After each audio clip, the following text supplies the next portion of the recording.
ملي امنیت شورا وایي د پاتې طالب بندیانو له خلاصون مخکې باید افغان کمانډو ځواکونه خوشي شي. د افغانستان ملي امنیت شورا یو ځل بیا ټینګار کړی چې د پاتې طالب بندیانو له خوشي کېدو وړاندې دی طالبان له دوی سره د افغان حکومت بندي کمانډو ځواکونه خوشي کړي. سلام، وخت مو پخیر. که غواړئ په دې باب پوره او کره معلومات ترلاسه کړئ ویډیو تر پایه وګورئ. زموږ د یوټیوب چینل سبسکرایب او دا ویډیو له نورو ملګرو سره شیر کړئ. د افغانستان ملي امنیت شورا دفتر دا بیان د ځینو لوړپوړو افغان چارواکو له هغو څرګندونو وروسته راغلی چې ګواکې روانه اونۍ به د سولې خبرې پیل شي.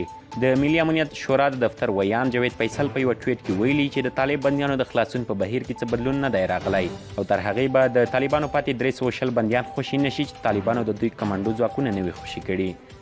د ښاغلي فیصل په ټویټ کې د دغو کمانډوي ځواکونو شمېر نه دی په ډاګه شوی، خو له دې وړاندې له طالبانو سره د بندي کمانډوي ځواکونو شمېر 25 تنه ښودل شوی و.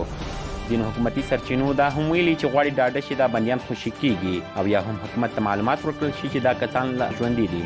ښاغلي فیصل زیاته کړې چې اوس دا د طالبانو کار دی چې په دې اړه ګام پورته کړي څو د سولې خبرو پیلېدو ته لار هواره شي. د ملي امنیت شورا وایي د طالب بندیانو په خلاصون باید د سولې خبرې مخامخ پیل شي.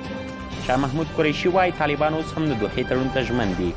طالبانو که څه هم له دوی سره د بندو افغان ځواکونو په اړه څه نه دي ویلي، خو ویاند ذبیح الله مجاهد وایي د افغان حکومت دا شرط د سولې خبرو پر وړاندې نوی خنډ جوړ شوی او ویلي دي چې دې ډلې د دوحې د تړون له مخې د حکومت 1000 تنه بندیان لا له وخته خوشي کړي دي.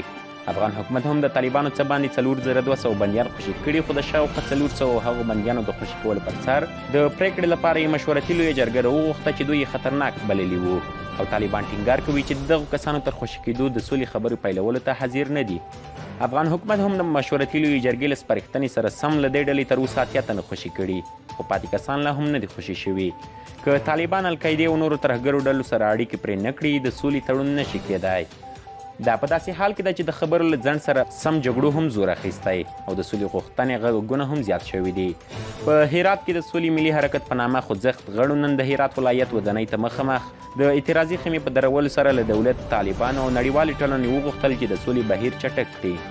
تېره اونۍ د افغانستان د بهرنیو چارو سرپرست وزیر محمد حنیف اتمر په روانه اونۍ کې د طالب بندیانو د خوشي کېدو خبره کړې وه او د پخلاینې عالي شورا مشر عبدالله بیا په روانې اونۍ کې د سولې د بین الافغاني خبرو د پیل خبر ورکړی و.